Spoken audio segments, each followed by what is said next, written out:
Hey guys, so day number 8 tayo dito sa ating challenge. Yesterday, day number 7, I just mentioned nung retest sa 4 hours time frame ng super trend. It was happen naman, no?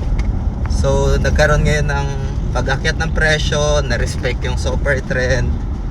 And yung tension ngayon sa Middle East, nagkaroon ng 2 weeks na ceasefire, no? So yung oil ngayon nagda-dump, and then yung crypto market and other CFDs, yung other pairs ay gumalaw sa upside, no? Dahil inverse correlated yung mga yan. And today discuss lang natin yung pinaka price action.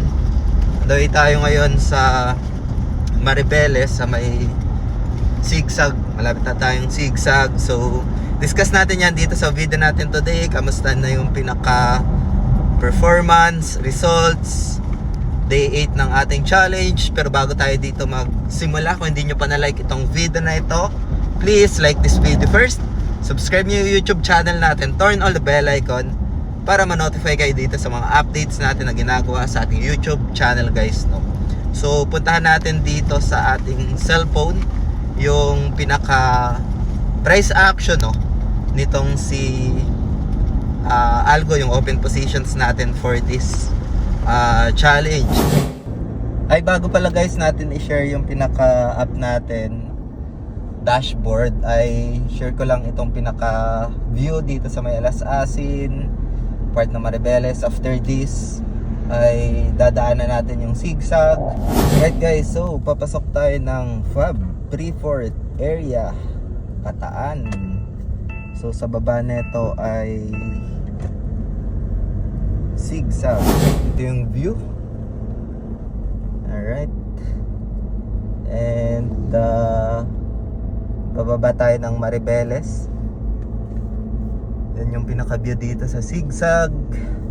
And check natin pagbaba natin nung zigzag yung performance results, PNL ng ating open position sa challenge natin dito.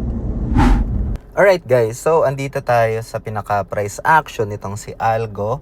Share ko lang dito yung other basis ko why I contested itong pair na ito, guys. Now again, lagi yung minimension, hindi po ito sponsor, and itong video natin today is just for ideas lang, no? I just want to share some of my experience dito. I just want to document my journey. And again, no, itong video natin today is for entertainment only and does not qualify as an investment or financial advice. Sobrang risky yung crypto from the start of our challenge. I always keep mentioning that. So share ko lang dito guys yung other developments and basis ko nga, no, kasi nung mga nakaraan may mga research yung Google about post-quantum research nila. Isa din yon sa malaking factor dito sa pair na ito, guys, no? Dahil meron silang post-quantum like a resistant algorithm, no? It's a Falcon. So aside from that, guys, dito sa taas meron silang news dito sa taas, no? So select natin ito. So meron ditong mga updates, community buzz, no? Ayan, no? So let's check this one. Google Quantum AI highlighted Algorand, SEC and CFTC confirmed Algo as a commodity and hindi siya security. Staking available for Revolut's 80 million users. Ang daming mga developments yan, no? Updates. So yan yung isa sa mga basis din natin. And then sa technical kasi na-discuss ko na yan during day 1, day 2, no?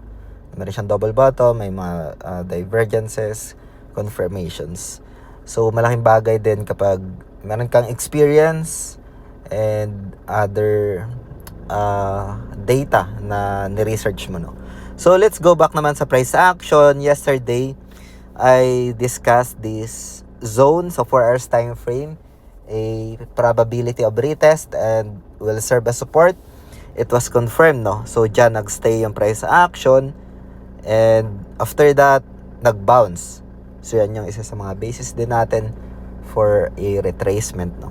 Tapos double taps, ayan sa taas, na-mention ko na rin ito during live, no? So balikan natin yung results niya dito. Ayan, so dito guys sa baba, no, ayan, makikita natin 1,700 yung USDT earnings as of now. Yung margin natin nag-adjust yan based sa price, no. If ever na tumaas siya, tataas din yung margin. If ever na bumaba, bababa din yung margin. Yung margin natin dyan starts natin 85 USDT, so more or less around 5K, no. So, ngayon, tumaas yung presyo, tumaas din yung margin. So, may explanation naman yan. You can search that sa Google if ano yung explanation yan. Pero, yun yung pinaka-basis lang or yung pinaka-simple summary explanation natin, no? So, yun. Ito yung quick update natin for our day number 8. And, abang-abang na lang sa mga updates natin dito sa ating YouTube channel or Facebook. And don't forget to like this video if you find this challenge interesting. So yun guys, hope to get some updates sa ating day number 8. And kita-kits tayo sa day number 9 tomorrow. So feel free to comment lang kung meron kayong mga questions dito. Yun lang for today. Peace out. Bye for now.